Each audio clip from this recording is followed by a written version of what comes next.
Welcome back to another technical deep dive here in the debug zone.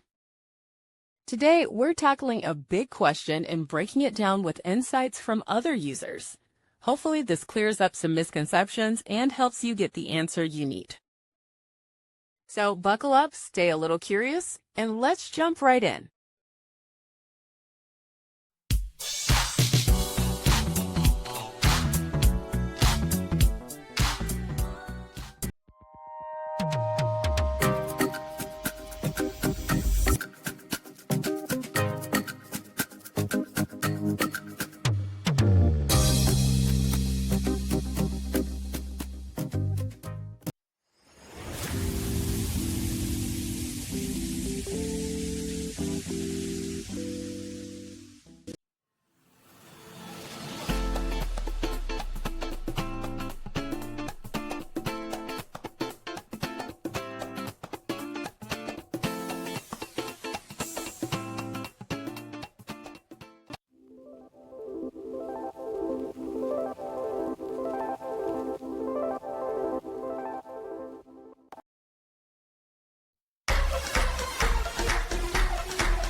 And that's a wrap.